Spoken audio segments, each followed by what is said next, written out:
Ladies and gentlemen, please welcome to the stage, Josh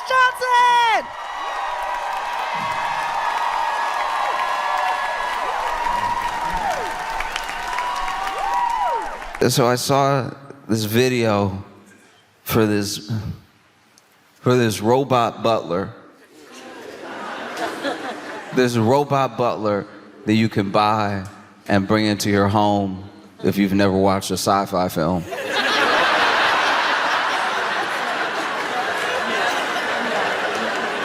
Do you know what I mean? Like, if you just avoided all of them, if it's just not your genre, but you're like, oh, a whole robot. Yeah, let's get him in here. Give him access to all the knives. No, you can. You can do it now. You can order one. It's thousands of dollars. It's very expensive. You could get a robot in your home, do a bunch of like small tasks, chores, things you don't feel like doing. And it's just, it's a whole, it's a whole robot with like legs, arms, hands. They did everything. I don't know if they did toes, but it walks, and it just, the thing that freaks me out about this thing is that in the development along the way, I'm not saying every single company that develops every robot does the same thing, but you've seen the videos. Some of these videos have gone viral because every time they get closer to building a robot that has like perfect balance is either stronger or more adept at a task. Every time they do something like that, it goes viral. We see it. They cover it on like the morning news and stuff. And I just know that to get robots to this point where this robot is at now, that they don't just fall over, it took a long time. You used to see these robots where they, tip. That's not fast enough. You're not gonna get your stuff in a timely manner. You need them taking whole steps, and they take whole steps, but they didn't have good foot placement, so then they tip into the middle, they fall. And so then we started making ones where the whole purpose is that they can't fall, and the way we tested if they could fall or not was we did kick them. We did almost exclusively kick them. And not little taps either, not like a little, here's a little trip for it. You would see people in the video walk up to the robot like, wow! And the only reason you didn't feel worse for the robot is it didn't have a face. This thing,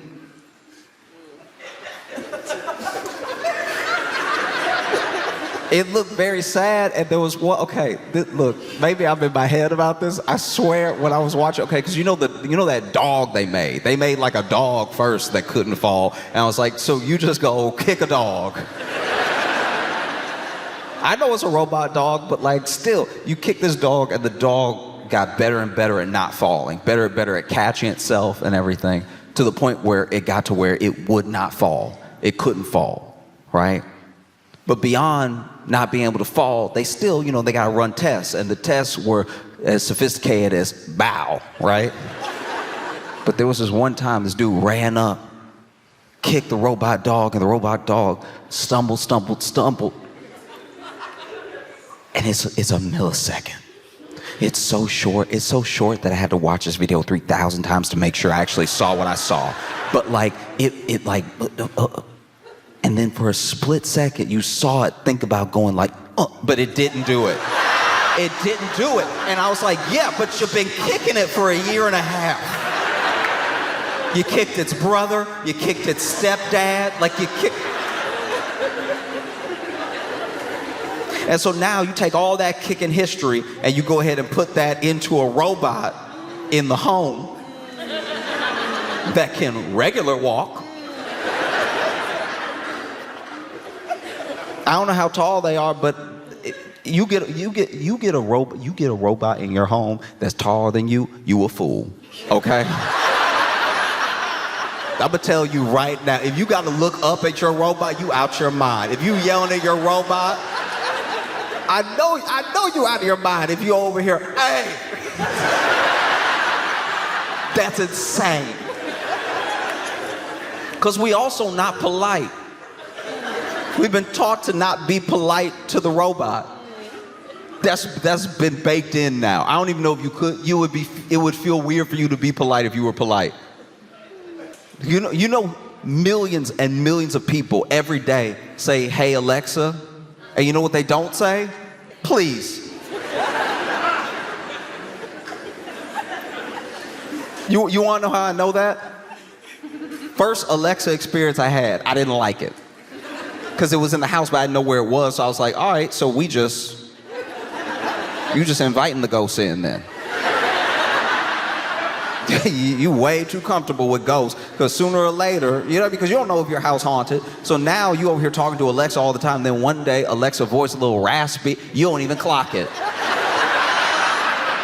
Now you in a whole murder house with a bad history and you don't even, you say, oh, it's malfunctioning. And you got a whole poltergeist going on and you over here calling Amazon.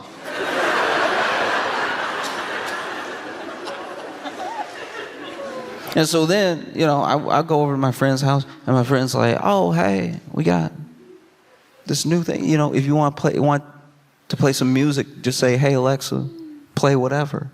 And I was like, hey, electric, I just didn't want to do it. And he was like, no, go ahead, give it a try. I was like, all right. Hey, Alexa, play Kendrick, please. And he was like, why'd you say please like that? I was like, I don't know. It's weird. Like, this is weird. This doesn't feel weird to you? He's like, no, it's not weird, it's future. I was like, all right, the future's uncomfortable. You know what I mean? I just don't think that's good practice for our interactions person to person. That every day you make demands of something without any courtesy, without any politeness, and then we wonder why people are like rude. You know what I mean? It's like more and more you're like, you get to the point where you're dealing with so much, whatever it is, you're dealing with so much AI, you're dealing with so many robots, and you start treating people like AI, like robots, like people who just sort of serve a function. It's like I remember, I was ordering some food, and they do this thing now just to make sure that you got your food when you do I think everybody does. I think Uber Eats, Grubhub, I think everybody does it now, where when they want it at the door. When someone says, I want it handed to me at the door, they have to take a picture, right? So then they take the picture, and it's usually just of the receipt of the bag, right?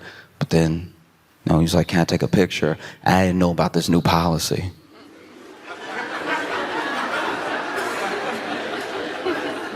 I didn't know. And I'm not I want y'all to know, I don't think I'm world famous or something, but he asked me if he wanted to can I take a picture? And I was like, oh yeah, sure. And so then I got next to him.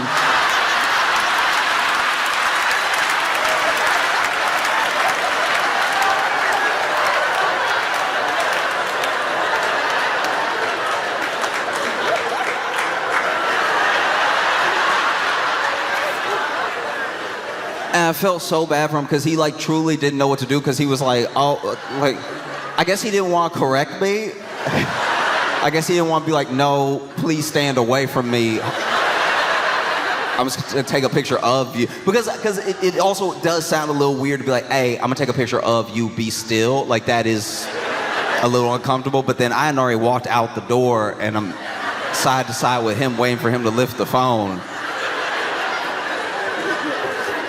And then this sweet man, just to spare my feelings, turned it on selfie mode. It goes, can you lift the bag up for the picture?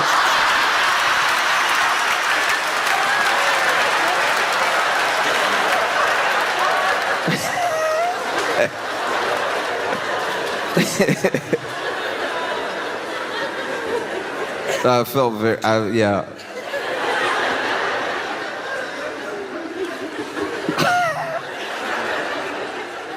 But that is what's happening, is that we're getting to this place where most of our interactions are so transactional, down to the point of just what the service is, that it doesn't feel like we're having a relationship with a person, even a person who's doing you a service. So then, of course, maybe in people's minds, the next step would be for a robot to be there. Do you know what I mean? They're doing it with Uber already. Uber switching to these driverless cars, these like Waymos, and it's like, to a certain degree, why wouldn't you? Because people get in their Uber and they don't want to talk to the driver. Maybe the driver doesn't want to talk to them either, and it's just, okay. It's almost a similar experience, you know? It's just the butler thing is so much more off-putting because it is, okay, it's too, I don't know, like why'd they have to give it a regular body? That's uncomfortable. Do you know what I mean? Like it doesn't even have like like if it had looked like a Power Ranger, then maybe, because like, that's still a little too much like regular body, but just it having a regular body is just it is uncomfortable. And it comes in 3 colors. Comes in 3 colors. It comes in like tan, silver, and black. And like a deep black, like an onyx. It comes very black. That's not uncomfortable for anybody? That you can now buy a black? That feels awkward. Imagine you buy one of these Neo things, you buy one of these robots. And let's say it's doing all the tasks. Let's say it's really good. And then you invite one of your black friends over. And it's over here setting the table, not speaking.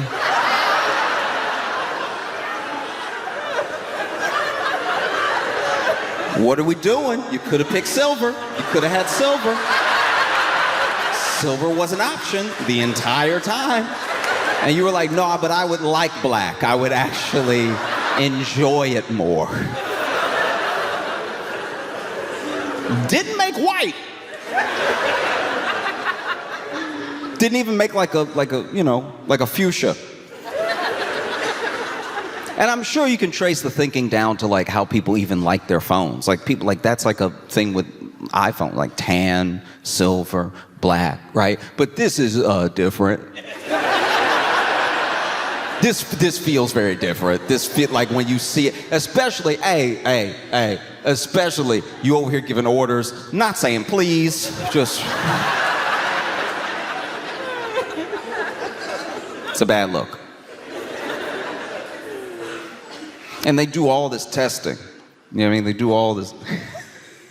I love product promotion for tech because then the people who made the tech usually want to do the product promotion. That's like a big thing that comes from, fair enough, the world of tech, but mainly like Steve Jobs. Like Steve Jobs is who we look back and we see, wow, the iPhone revolutionized social. Like social wasn't even really a thing and couldn't really become a thing without the way we use our phone. Like there were just these moments when he held up like an iPod, when he held up an iPhone, that you look back at as like, wow, these are like pivotal moments. And because these people are trying to be like him, even if they're not trying to be exactly like him, they also want those pivotal moments for their career. They want to look back and be enough of a trendsetter and be enough of like a social beacon in tech, in communication, that you can look back at their clip and they held something up or they stood next to something and then it changed the world. Like, I understand why that's enticing, but at the same time, you're not great talking to people. That's almost across the board.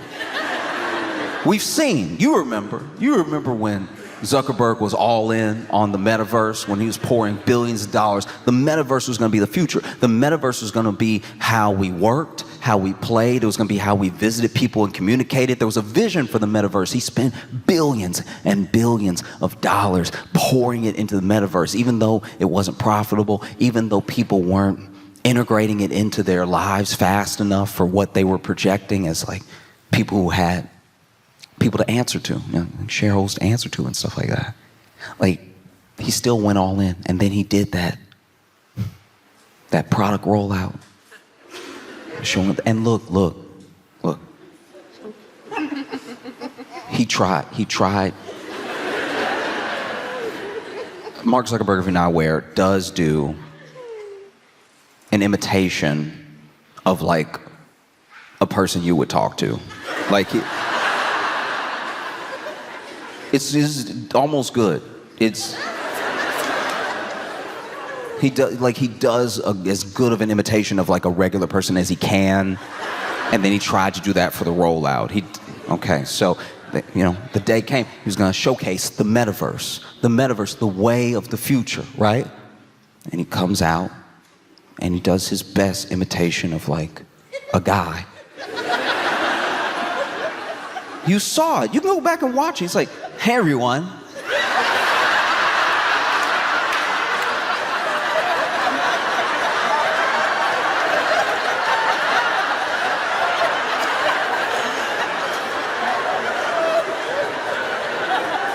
It's nice to be here today with you. I want to introduce you to the metaverse, and what better way than meeting the version of you that would be in the metaverse? Come on out, Mark. And then the metaverse like avatar of Mark Zuckerberg walks up and does a way better imitation of a guy.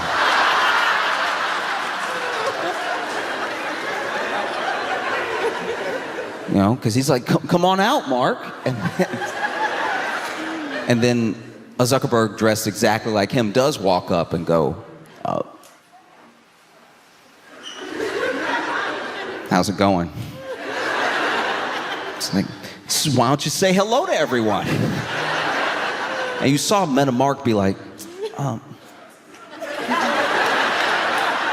"What are you doing? You're making us look bad right now."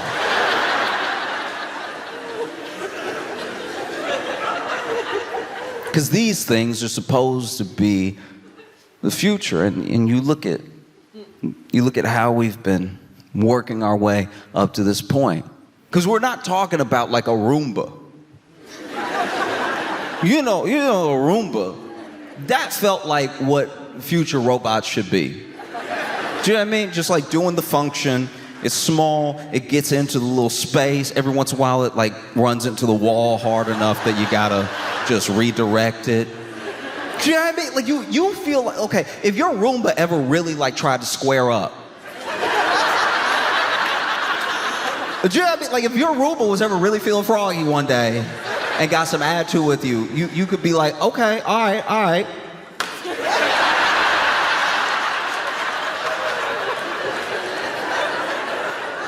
Problem solved."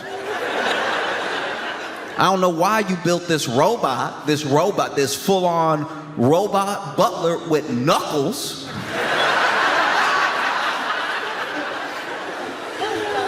Full knuckles. Knuckles and like, okay. It's not like, I saw the back of the robot. And it's not, you remember action figures when you were a kid? And how they were just sort of flat and the leg could just like perfectly go up and then down and then like perfectly up and then down. I don't know what the function is because once again, I'm not an engineer. I don't work in tech. I don't act like I'm smarter than any of these people, all right? All these people came together, made this robot. Look, you can make a robot, I can't make a robot. But turned around, this robot is like, it's not at a BBL level, but like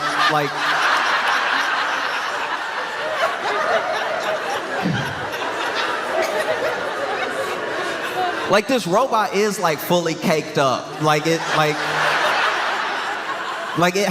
has cheeks.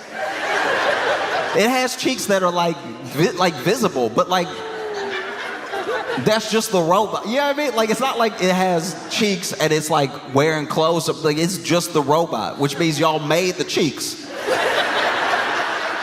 Somebody made cheeks.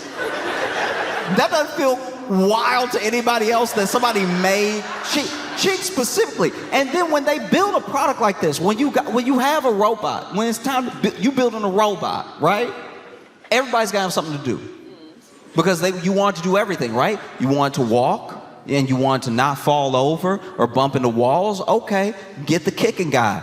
Kicking guy is gonna make sure that your robot doesn't just fall over. He's gonna kick it 10,000 times, really make a friend. And then you're gonna need somebody on head duty to make sure it like is going forward, not drooping, whatever. You gotta get somebody on neck, make sure it turns around and stuff. It just makes me wonder if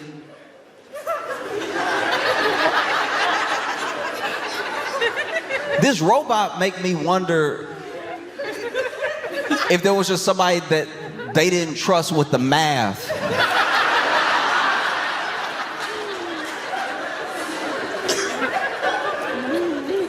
They didn't trust with the math, so that they were like, hey, we'll let you design whatever part you want.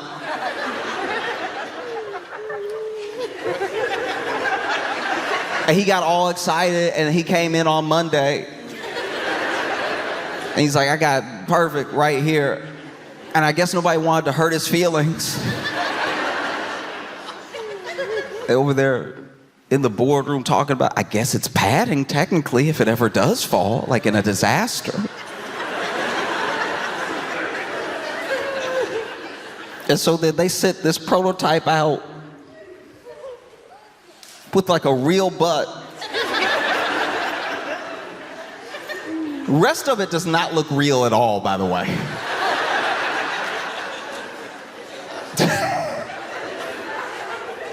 This is crazy.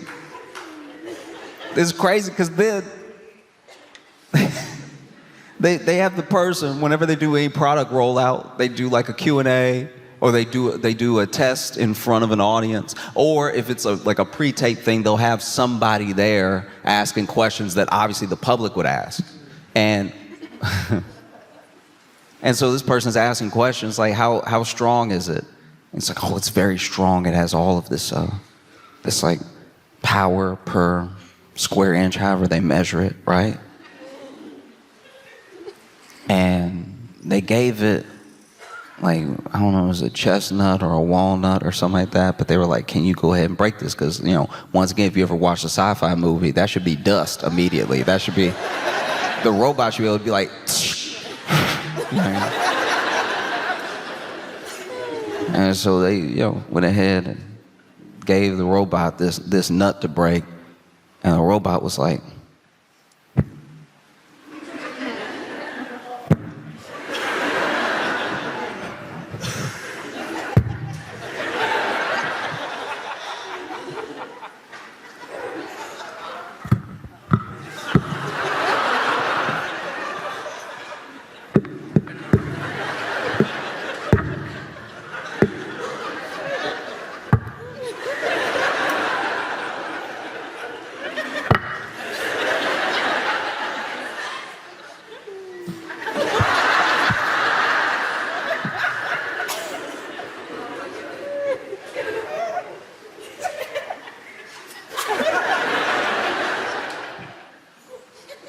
and I didn't see it break it.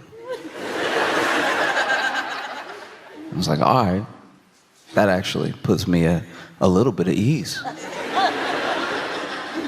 Like, genuinely, it does. It's like, okay, you know, I thought for it to have fingers, it has palms, it has fingers, knuckles.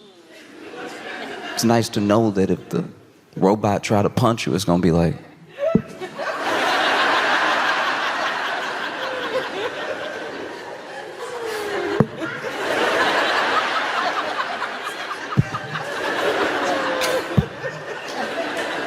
you know what I mean? Like, it's kind of nice to know this robot can only kill you if you already dying. Do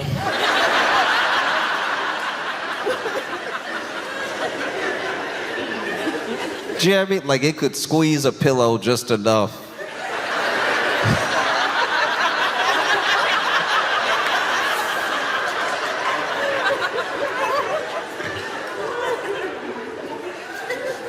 Because to a certain degree, this is supposed to be the future, right? The future is supposed to be as convenient as possible. Absolute convenience, so you get your time back, and so your life won't be as hard. Here's the thing, though. Like, I'm gonna stay on this thing probably for years, because products like this keep coming out. This is my thing. If you've ever met somebody who's had a very easy life, very convenient life, that has never really been through anything, has never had like an obstacle in their way, they almost always, without a doubt, suck. Like really bad. Like these are the worst people in the world. Like when you meet them, you're like, that's terrible. That's terrible. And you find out because you're always there when the first thing that has ever happened to them happens to them. The first time anything has ever happened to them, it happens in front of you. And then you're like, all right, well, let's figure it out because you've been through things. This doesn't even register for you. This is like a 5 for them on the Richter scale of an earthquake, and their life is over. You know what I mean? They got a flat tire. And life is over. They're not in the city right now, and they have a flat tire. What should they do? I guess they have to die here. See, they've never really been through anything. And anything that almost happened to them, they got to ask their parents to take care of it, and their parents took care of it. Or they just played dumb until somebody else did something about it. And now, in this moment, what a terrible career-ending day. You got a flat tire. What are you gonna do? What's the plan here? And they panic. They wanna call their parents to do something about it, but their parents are,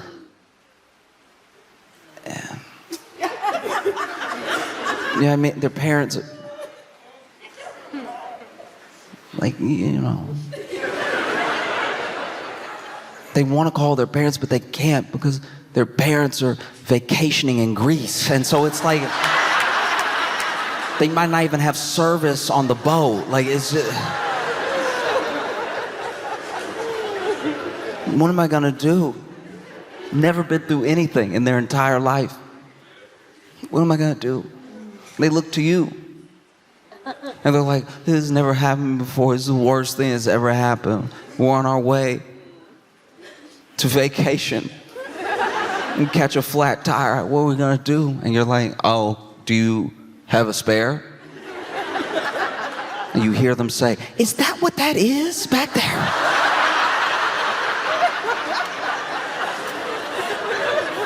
I knew it came with the car, but I expected it to just turn on one day or something. It's just been back there not being a wheel this entire time.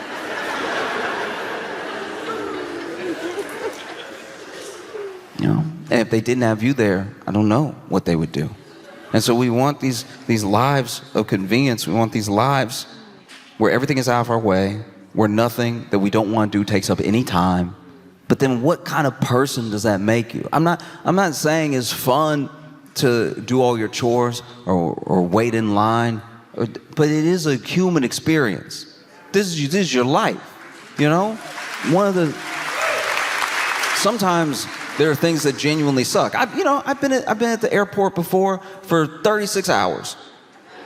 There was one time I was at the airport and I couldn't get out, and then here's the thing, if I decided to live there, I could have left.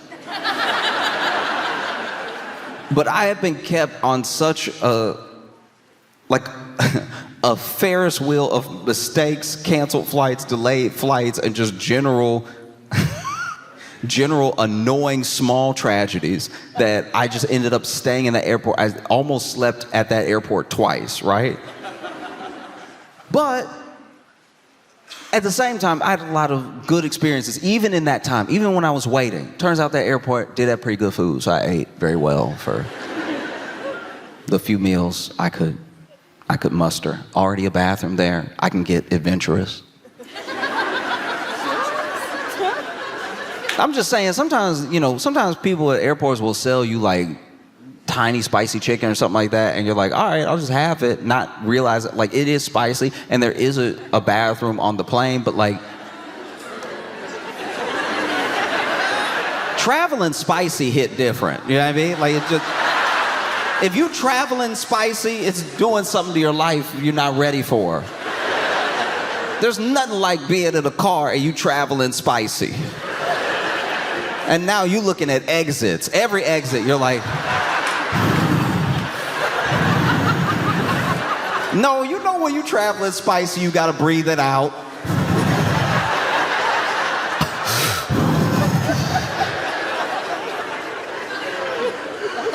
No, traveling spicy is very dangerous. And I was able to do it. But that's the thing, is it, you know, when things are happening that are inconvenient or even terrible, and they're happening, they're part of your life.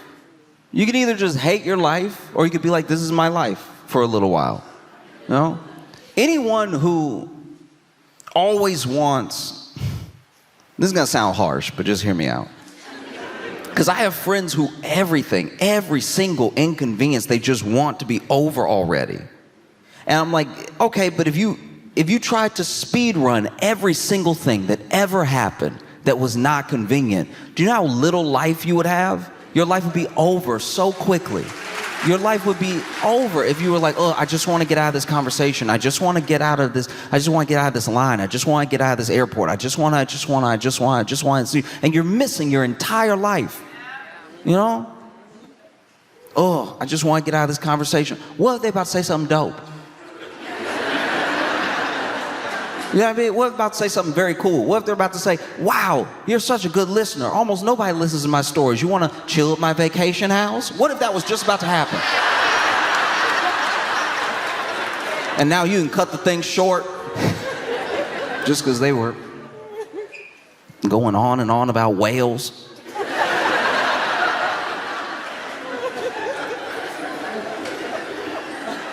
This is your life, you know?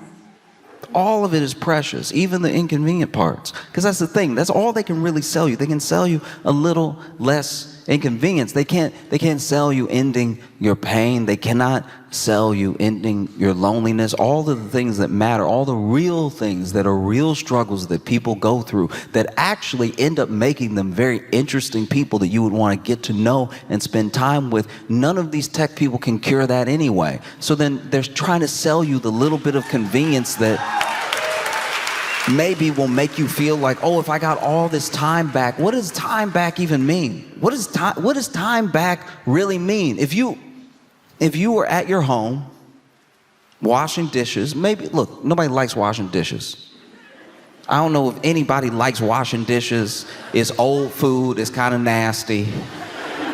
You're like, what did I even have? What did I eat that sticks to the bowl like this? Because whatever that is in me. Is it sticking to me the way it's sticking to the bowl?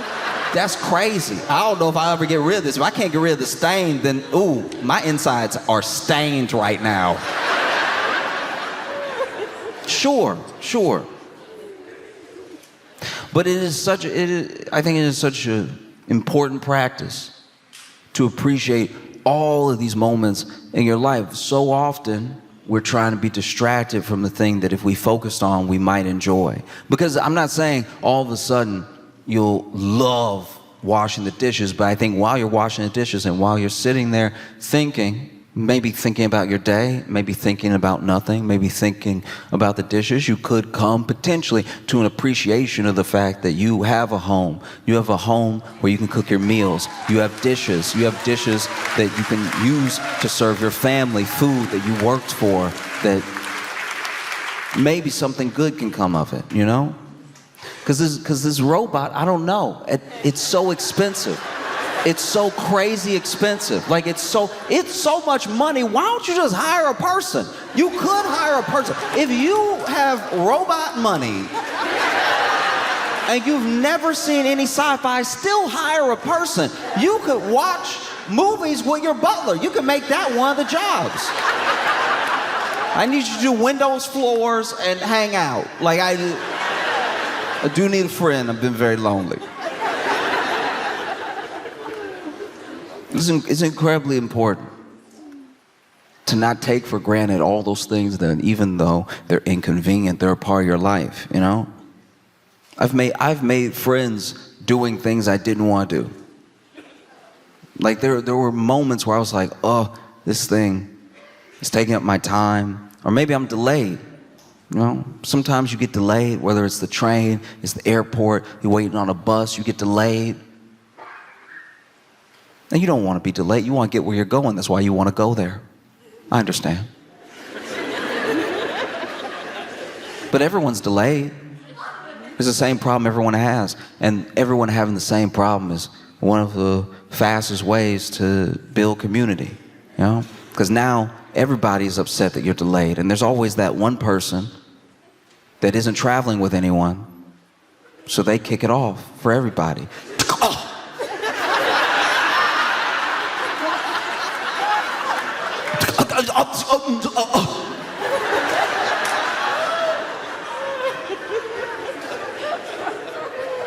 I'm sure they seem upset.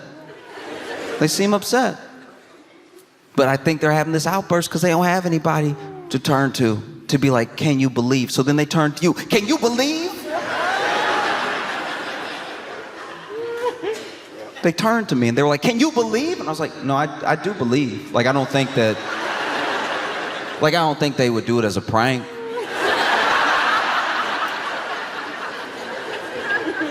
Like, I do believe them when they say it's not here yet, because I also looked out the window and it's not here yet.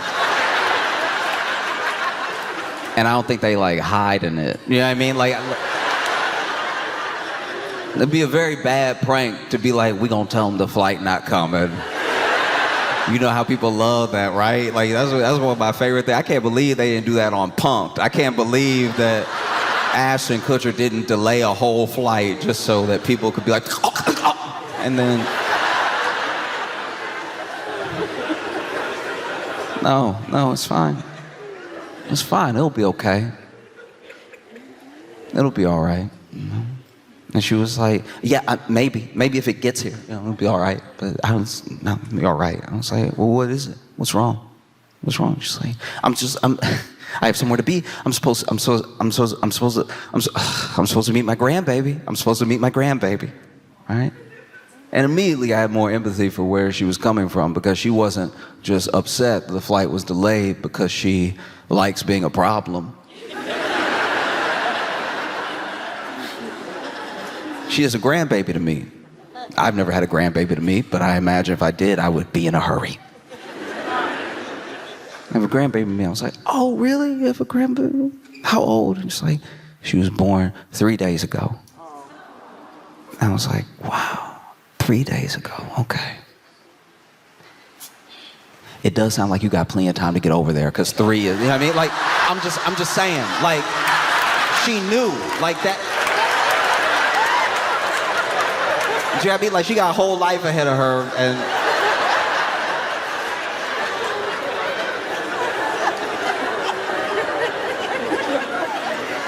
I think it'll be fine, you know?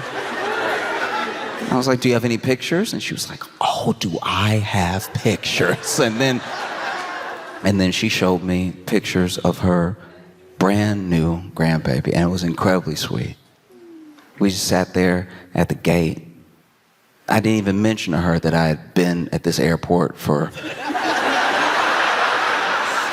32 hours.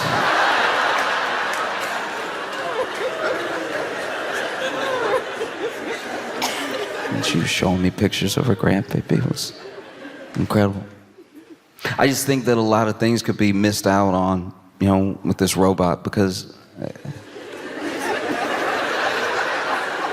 even the duties, even the stuff that it's supposed to do, that's stuff that would be great to do with your people. You want this thing to cook for you or whatever, why don't you invite your friends over, you have a meal together. That's a memory. Now you're not like laying in front of the TV waiting for this robot to finish. A robot, by the way, that if it came down to some nuts in the dish,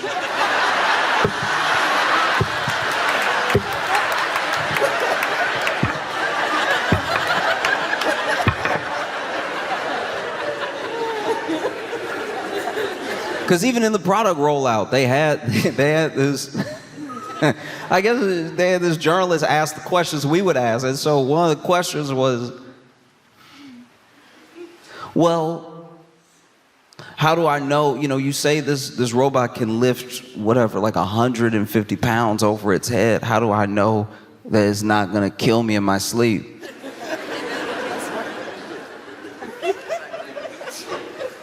If you're worried that your black robot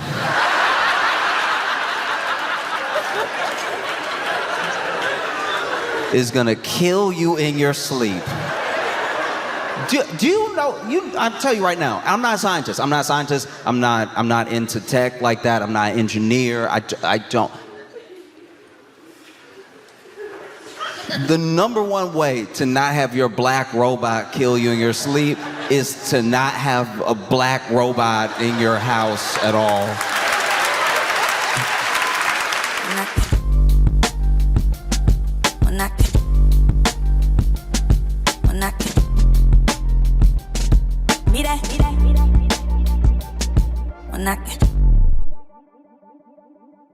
You seen your headline on The Daily Show. You see them all over YouTube. I want you to put your hands together.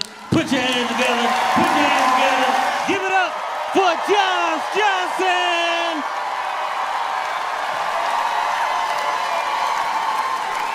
I do my best to be fair with people. I'm not perfect at it, but I try, And sometimes the fairest thing you can do for a person is be honest with them.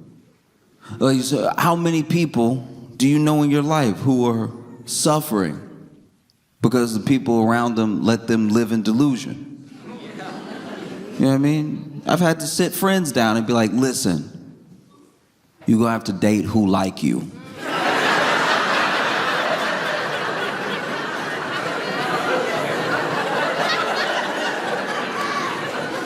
There's no way around it.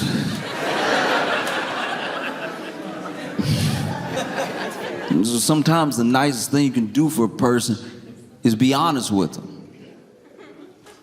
And if I'm being honest, I feel like Donald Trump might be having one of the worst weeks of his life. So this is very, very bad.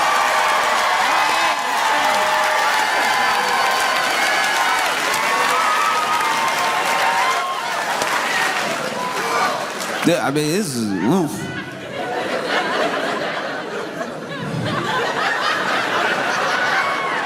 I've watched people have bad weeks. I've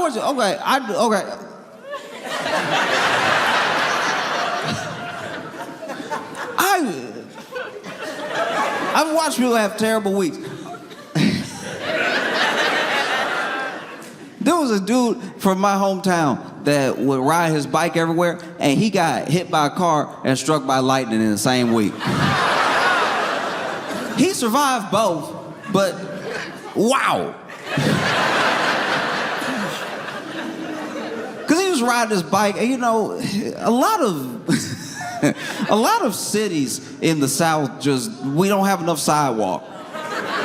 We really abandoned the entire idea of someone might want to get somewhere in not a car.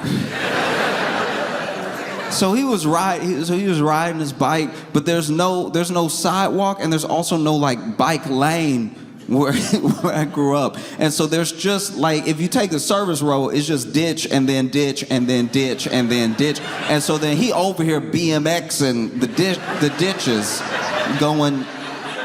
But then when you do that, you do appear out of nowhere, because the ditch is deep enough where you ride, and then there's a little bit of road, then there's another ditch, and then you pick up another ditch, right? You know that's how you get there. But anyone making a left turn on the service road just sees someone on a bike coming truly out of nowhere and sends them flying, right?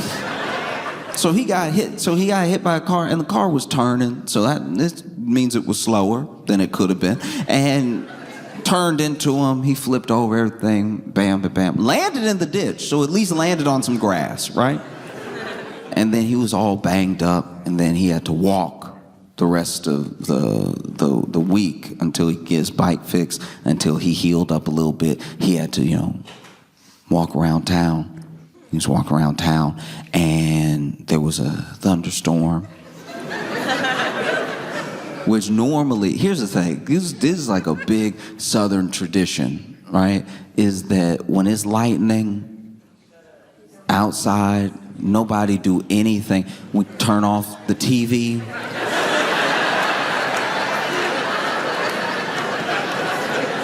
Turn off every appliance. Unplug it. Turn off everything. And don't move. I know you inside, don't move. That lightning see you moving from outside, it might want to come visit, all right? Don't move, stop.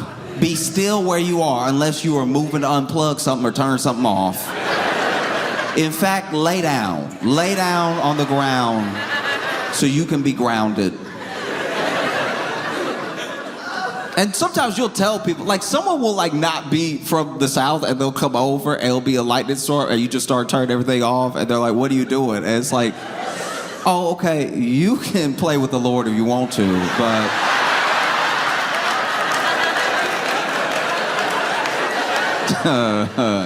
I like not being lit up, okay? I'm not even using this blender right now anyway. What point is there for this house to get struck by lightning and then the blender work real good for 6 seconds and then never work again?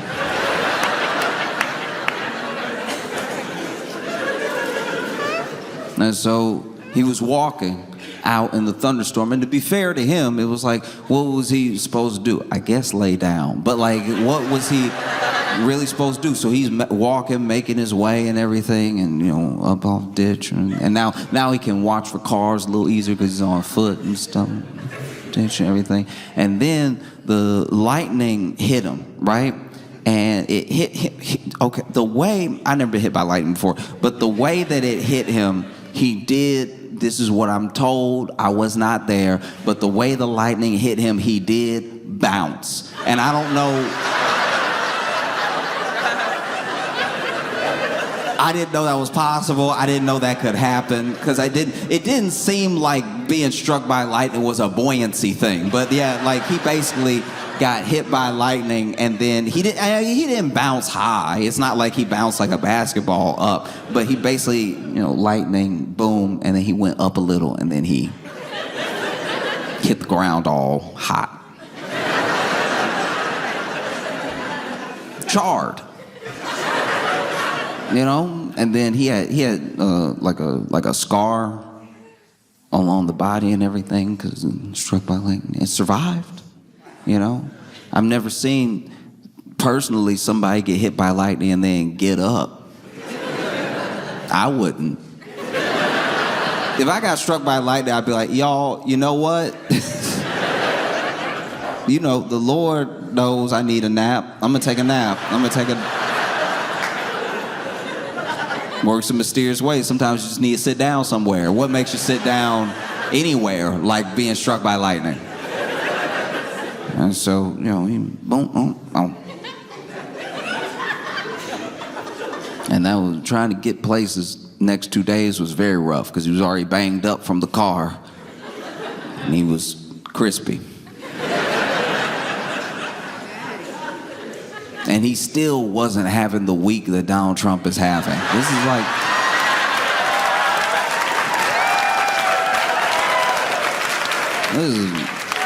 This is very bad. All right, in case you're not familiar,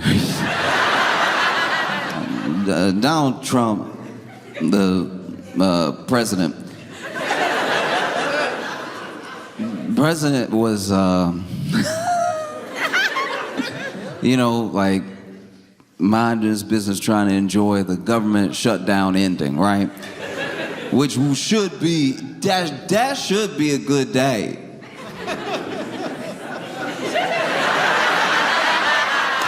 It should, you know, you shut down ended and everything. And so, you know, he got signed the thing and he has everybody in the office and stuff. And the night before, looks like the House Dems released these 3 emails that were from Epstein's estate. So it's different. It's different from like if something was subpoenaed and stuff. It's not like something that was like sealed and then is being released. This, I think, works differently where it's just from the estate, right? And so then they release these 3 emails, and the 3 emails are not, they're not Epstein talking to Trump. They're Epstein talking about Trump.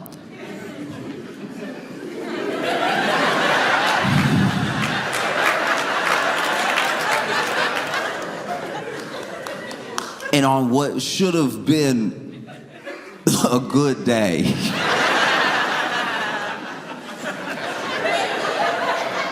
All right, the best way I could describe what happened is I went to a birthday party, and at this birthday party were a bunch of different friend groups. Like, I shouldn't say a bunch, like 2 friend groups. But I don't know if you've ever had this in your life where you have this person who you're friends with who has a bunch of friends, and then you have this other person you're friends with who has a bunch of friends, but it's enough people in general, whether it's because of school or because of work or whatever, it's enough people in general that the people that know them, eventually there's an overlap of people who are friends with this person, but hate each other. Like they hate each other, or they hate the other friend, but they're part of this friend group, hate the other friend, right? So I was at one of those birthday parties. I was at a birthday party for someone, and the person who hated him the most came to the birthday party. They came because they were invited by our least thoughtful friend, and so having no awareness, least thoughtful friend invites them to the surprise party. And so then we're all like, hey, surprise. And they see this person. They were surprised. And then everybody's waiting for something to pop off, and nothing ever did, because they hate each other. Like, ooh, they hate is under. It's below the heart. It's behind and underneath. They hate from like the diaphragm, I think. They hate so much. They hate him. Anyway, so they hated the birthday boy a lot. Like, ooh, I wish I hate you. And so then they bring out the cake, and the cake got like one of the candles for every year, and they getting up there, so it's enough candles to light up a room. And put it down, birthday boy blows them all out. They cut up the cake. We're all chatting and everything in different rooms and stuff. And then the one that hate him, right, leans over to me, and he's like, before everybody, was like singing happy birthday and everything, before, they like brought out the cake and stuff, I farted in the cake.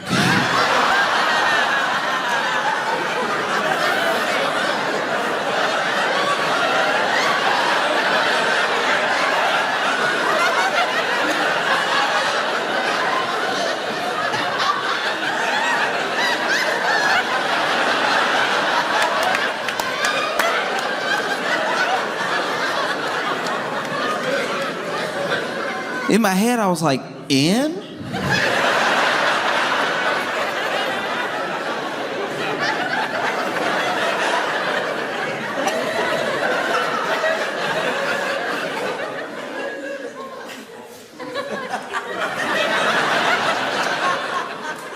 In just assumes a level of power that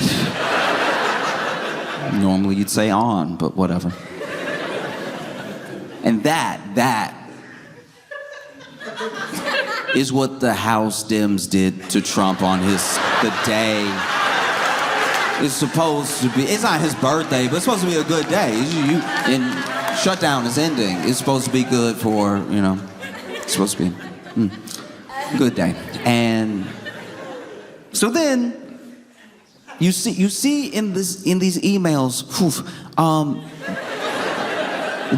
they're just not good at all. And it's not like, this is why I would be mad if I was Trump, because it's not even Epstein talking to Trump, it's Epstein talking to somebody else about Trump, right? So it's the equivalent of like, you at home, and your friend did something, got caught, and then your friend comes to your house with the police. Your friend come to your house with the police and goes, hey, come on out, they got us.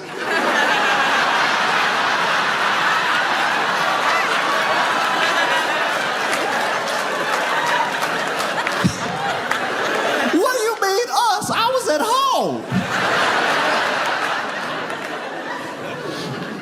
Because the email doesn't even like one of the main ones that was making the rounds on the news doesn't even like implicate Trump in anything. It just implies that Trump knows something that Epstein knows about what Epstein did that is very bad.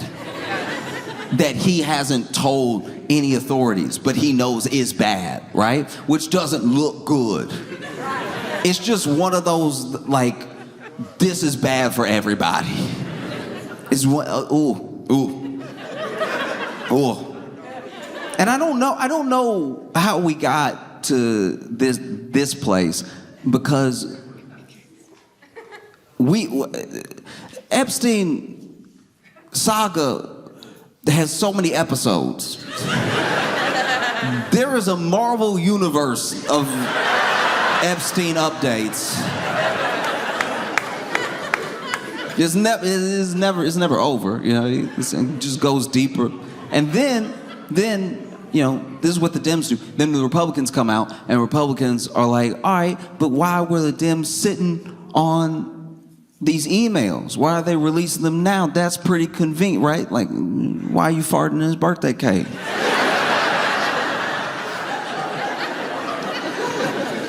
And then, I suppose, to try to show transparency, to try to be like, we're actually the party that wants to get to the bottom of the Epstein thing the most, the Republicans release 20,000 pages.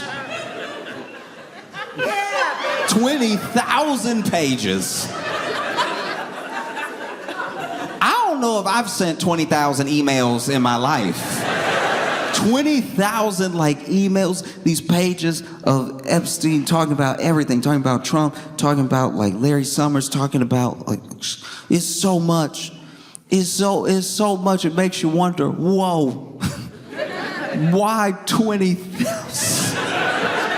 It almost felt like they were like, you know what, release 20,000, you know people don't read.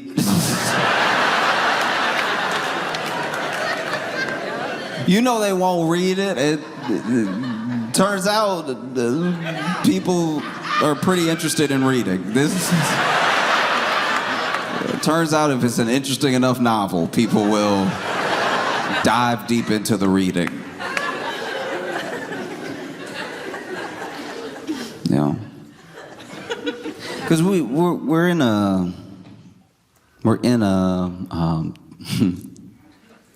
a stressful time where it doesn't feel like things fully matter. Like there used to, okay, back in the day, there was shame. So like,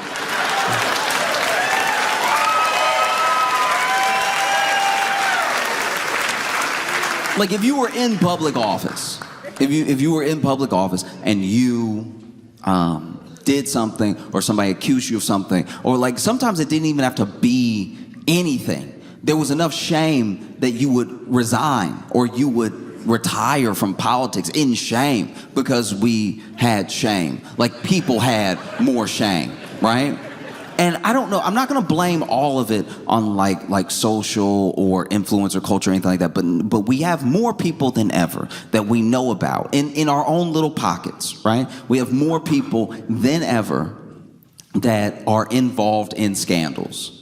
It used to be if you were in a scandal, you were either a politician or like a Hollywood celebrity. Those were really the only people who could even get into a scandal. But now you could just be an influencer, and like even more specific, you could be like a makeup influencer and you get into a scandal that only affects the people who watch you, right? And so now we're watching more people than ever try to navigate having a scandal, which has also made scandals more normal. And so now instead of looking to how we would all expect someone in a scandal to react, we look at how the person reacts. So you go back in time, like all Nixon did was listen to some tapes. Like when you really sum it up, it's like, yes, the spying and the blah, blah, blah. But it's like Nixon himself, like just Nixon, listened to a garbled tape that was of no consequence, really. It was like, that man resigned over, and I know he did plenty other stuff besides it. I'm just saying, like, the thing that when we think of Watergate, when people even really think about what Watergate is or what it meant to people, it was the scandal of like the government spying and like how the opposition treats each other and everything like that. But when you really look at Nixon, I'm not taking up for Nixon at all. I'm literally just saying that when I watched the documentary, it sounded like he resigned over.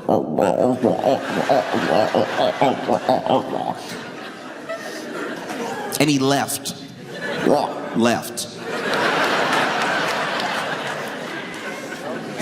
And now, there's like a scam. There's something happening. And obviously, everybody puts it on Trump specifically. And he is our version of it, but it was happening all around the West before this. Like, it was bubbling up. Everything does not revolve around this man. There was something that was happening in lots of different places where politicians were realizing how much they could stress test the trust of the general public, right? Like, you even look at Canada with Rob Ford. Rob Ford was the mayor of Toronto. And Rob Ford smoked crack on camera. This man did just smoke crack on camera. He smoked more crack than I've ever seen anybody smoke on camera. He smoked crack on camera so many times that I think he is the most crack smoke taped person of all time. Lots of crack. And he'd get drunk too. And it would be like, who set up the camera? I guess Rob Ford. Like, he just... It was scandal after scandal after scandal. It was stuff he would say. It was videos that would come out. It was stuff that he would say. It was videos that come out. It would just be over and over and over again. He wasn't like turning some new leaf. He was just one of the first people that when they came to him, they were like, were you smoking crack? And he was like, I was not smoking crack. Then in the next video it came out, he's like, oh, it's delicious. Like, I can't tell you how much crack he was smoking. And just never seen somebody smoke crack like it was candy, right? And like... This is okay. Look, maybe this may be wrong of me, but when I was watching the documentary about him smoking the crack and stuff like that, before they revealed that there were tons of crack tapes, like a ridiculous amount of crack tapes. I don't know if anybody watched all the crack tapes. He has that many, right? But before they revealed that he actually did smoke the crack, when he was denied smoking the crack, I was like, I don't know if this dude did this. Like, sure, he's like brash, and sure, he's like, you know, this like wild character. I definitely believe he was getting drunk, and they even showed a video of him drunk. I didn't believe the crack because I had never seen, do you know what I mean? I had just never seen such a heavy set crackhead. You know what I mean? Like, he would...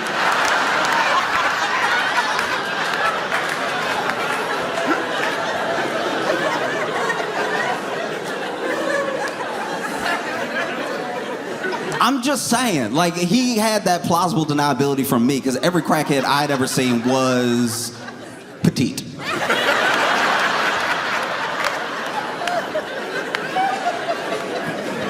You know what I mean? Like, I'm all right, fine, whatever.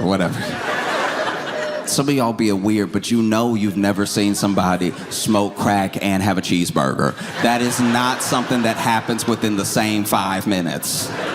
No one has crack for dessert. And he was one of the first people. Like, he was actually a little bit pre-Trump, right? People forget about him, but he was. And they came to him, and they were like, aren't you going to resign in shame? And he was like, I don't even really feel any shame. No, I think I'm good. I think I'm just gonna stay. And we still, as a people, in every country this happens in, don't know what to do with that. We don't. We, like, that happens and we're like, oh, I thought you would have some shame. And Rob was like, no, I don't have any shame. I have crack, and it's delicious. Truly, when I tell you, sometimes I can even feel the shame creeping up, but like, shame and crack never meet. They're never in the same room together. So if you feel any of that shame creeping in and you hit a little crack, shame seems to disappear. You know?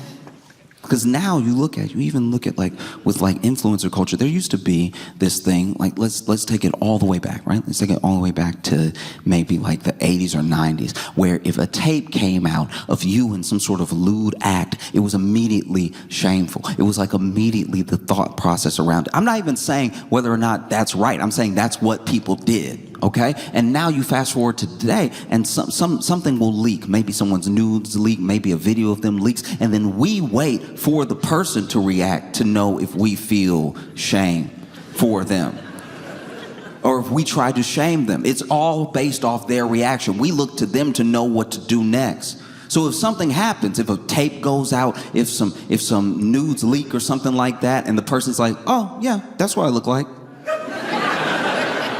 We're like, oh, okay, all right, wow.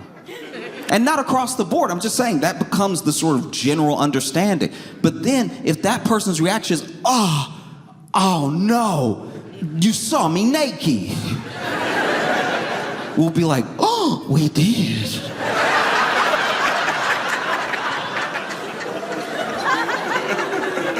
Shame. And so then these 20,000 pages come out, and wow, also not good. Not good at all. Because it's not just Epstein implicating Trump in like other meetings, other times they hung out, other things, other. It's also like Epstein talking real nasty and bad about Trump. Now this is, look, some of it is before their breakup, and then some of it is after. And there have been plenty of people that said, hey, listen, this guy who is no longer friends with Trump, we're talking bad about Trump after they're not friends anymore. What's that supposed to mean? You know what I mean? Why should that even matter? And it's like, look, I understand where you're coming from, but if he's talking about anything that happened while they were still friends, while they hung out to somebody, that does mean something. That does matter, you know? And he was talking wild about Trump, even saying stuff like, I'm the only one that could bring him down with the stuff I know and everything. And look, this is just me. Just me, all right? I'm not friends with Epstein, glad I wasn't, okay? But I'm just saying, if it was me and Epstein was talking this reckless about me over email with all these people, I'd probably be very upset. I'd get very mad. I'd probably get mad enough to kill him in his cell. I'm not saying that is what happened. I'm saying that's what I might do. Me. I'm saying that's what I might do, but I'm petty.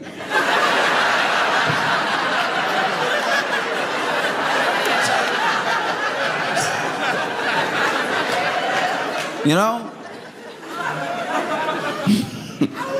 I didn't let you stay in my house and everything. You talking crazy about me in these emails. No. You gotta go. There's gonna be a missing minute in the video.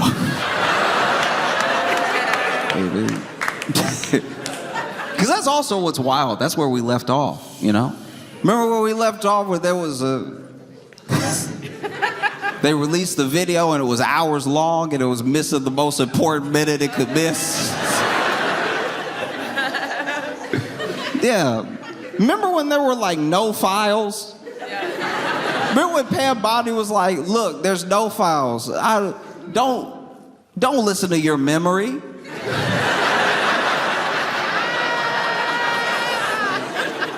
I know what I said before, but what I'm saying now is more important. There's no files. Isn't it more convincing that there's no files than there's files? And we were all like, what is she talking about? It's bad. It's bad. You know what's so crazy to me? You know what's so crazy to me about a lot of this stuff is that this is Trump we're talking about. Trump was on trial in New York for like, I don't know, some like real estate fraud or whatever. And this dude, it wasn't looking good. It was looking like he might, get found guilty. And the judge had to give him a bunch of warnings. The judge is over here like, you need to stop talking about this case to the media. You need to stop talking about me to the media. Stop. I don't know what else he was doing. Like, stop doxing the stenographer. What? Like, stop. Just stop. You talking too much. Nobody that's a defendant in any of my other cases I oversee talks as much as you to the media about this case. You gotta stop. And then Trump for his part, Trump, even to his credit, I'd say, was like in danger of being held in contempt almost the entirety of the case. And the judge like, I'm gonna hold you in contempt. I'm gonna do it. And Trump was like, do it. No, do it. I want to be in contempt. I bet you won't do it. And then he would tell him, don't go out there and talk to the media about this case. And then Trump would walk up to the first person with a camera he saw. It could be a camera phone. He'd just walk up. And he was like, judge doesn't know what he's doing. He crooked. Everybody crooked. I'm going to win in 2020. But just nonstop. That. You got to remember, that's the guy that we're talking about. But that's not how he's acting about this. Which means it must be bad. This dude was in court and wasn't scared. But this man, they reached out to all of these Republicans to try to help stop this petition, right? There's this petition to release the Epstein files in the House, and that petition has to go to the Senate, and the petition, but he's trying to get it stopped. He's trying to get it killed, like now. Want it killed now, right? Gotta kill it. And so he's reaching out to people who have even been vocal about the fact that they will be on board with signing the petition. Reaches out to, like, Nancy Mace, Lauren Boebert, Marjorie Taylor Greene.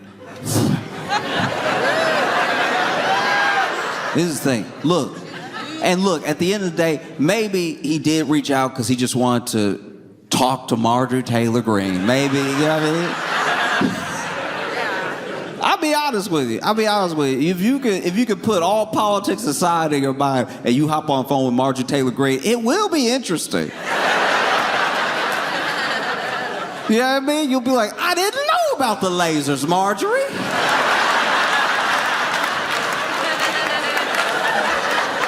If I was ever on the phone with Marjorie Taylor Greene, you know what I would do to keep her on the phone? I would every couple sentences, I'd just go, oh! Let her think she was blowing my mind. Throw in a really every now and again. Calls Marjorie Taylor Greene. Apparently none of them are having it. Apparently. Lauren Boebert even was pressured so much to not sign a petition, she was like, it must be worse than I thought. Y'all barely talk to me.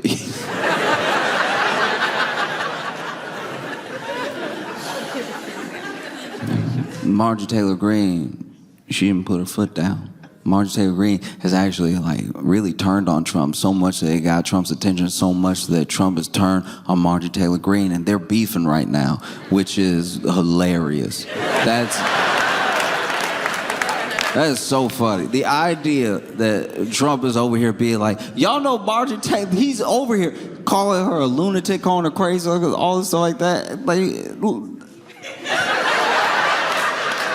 The fact that Trump is over here like, Marjorie Taylor Greene crazy, and we're like, we know.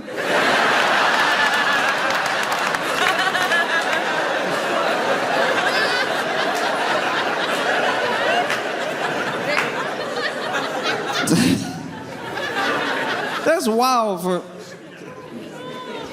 what other revelations you got?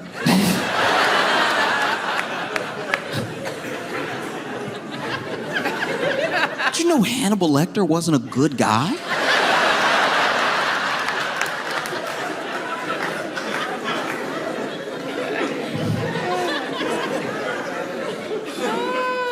I'll tell you as well why Trump's not having a good week. You know, there's been interviews, and there's just been a general discontent with some of what's happening in the country. You know, Trump ran on America First. It's supposed to be Americans first. It's supposed to be America first. But what is happening? And what place is America in? It doesn't seem like there's a one in front of it. You know? Because people point to, how ruthless in the shutdown things got with SNAP, how people are treated in the country, how America First just sort of feels like a slogan. It doesn't feel like it's really in the agenda. It doesn't feel like what's really happening and everything. And so then you see members of the MAGA movement turning on Trump. And maybe not fully and maybe not forever, but it is like happening. There's this swell of discontent with what he's been doing, how the country is right now. There were so many things that are supposed to be fixed on day one. You can talk as much as you want. He's very good at campaigning. He's not good at governing. Like he's so good at campaigning because campaigning is before you have to. All right. One of the roughest drawbacks. One of the roughest drawbacks with dating, right, is that someone's getting to know you. They don't know you yet, and you can put your best foot forward. You can even try to be the person you're pretending to be, but they're getting to know you, right? And the thing is that early phase where they're getting to know you, the good stuff that happens can also hurt you in the long run. Okay, like my buddy, all right, they had like a fun little, we're gonna cook for our first date, right? I'm gonna go take a little cooking class. And so they go to this cooking class, and there was this jar, and she couldn't open the jar. She was trying with the jar. Trying with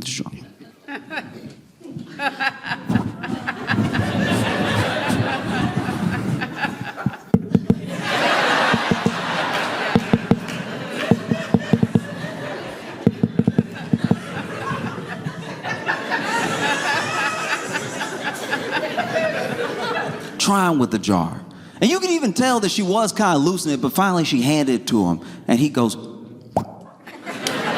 immediately, right? Which is great. You did it. But now, you gotta be strong enough to open jars. It looked like that's what you do.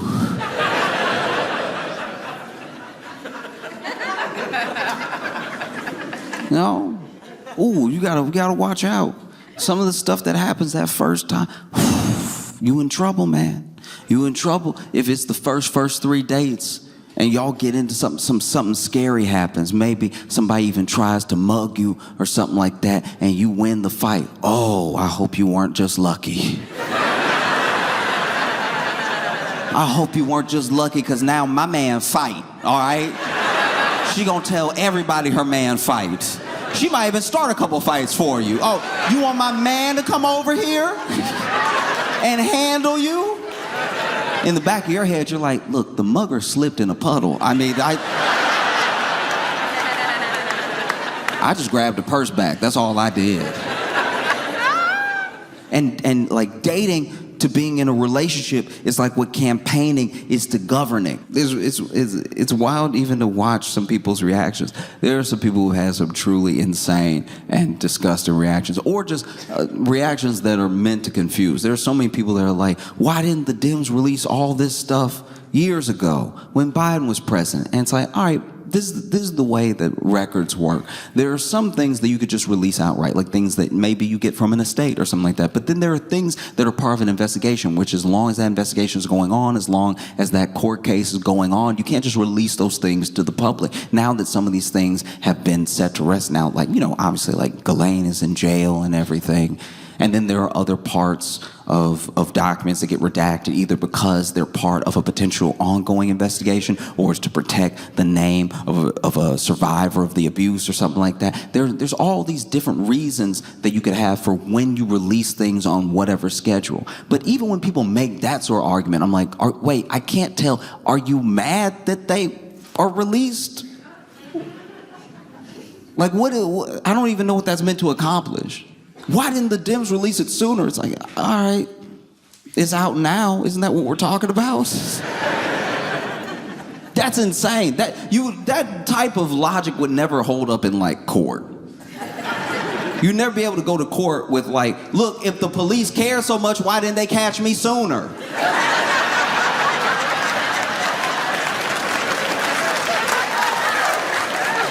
Y'all over here acting like you care. I did it a long time ago.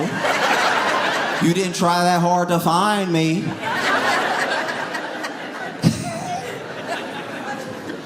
Oh. You see so much of this stuff happening, and you're like, wow, every day you try to move on.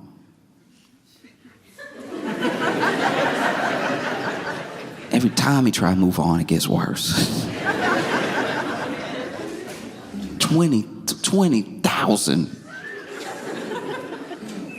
And 20,003 emails.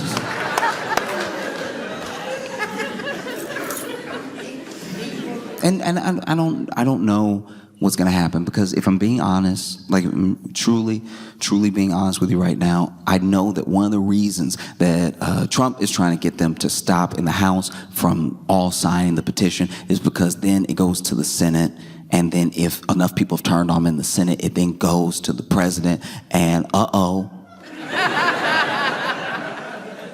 he is the president, which means he would have to, and we stopped electing people with integrity a long time ago. So like I don't expect, like truly, I don't expect Trump to sign something that is basically dry snitching on himself. I don't think that would happen. Dry humping. But I will say this, I think that there's a very slim chance that it's like Trump's gonna go to jail, or that this will be enough for everyone to turn on him and then just kick him out of office or anything. This is one of those things that is very bad. It's a very bad look. He's panicked about it. People are speculating why he's panicked about it, but it's not the thing that's gonna make him sort of like Nixon up out of here. I'm just being honest with you. And I think that it's easy to forget in all of these different chapters and all of these like extra extensions to the saga that is the sort of Epstein files, that there are real people. There are survivors of Epstein, there are survivors of Ghislaine, that are survivors of all of this abuse and trauma that deserve justice. And the thing that we can do, the thing that we just personally can do, is keep that in mind and hold the people that represent us to account. Let them know that we'll be looking at them for what they do consistently, that we'll be bringing it up, that we won't let it go away. It won't be over just because it falls out of the news cycle. It will not go away. It won't be over. And I think the only thing that we can do as individuals, but collectively together, is just keep farting in his cake as often as possible. Chattanooga, y'all been fantastic. Thank you so much. I appreciate you. When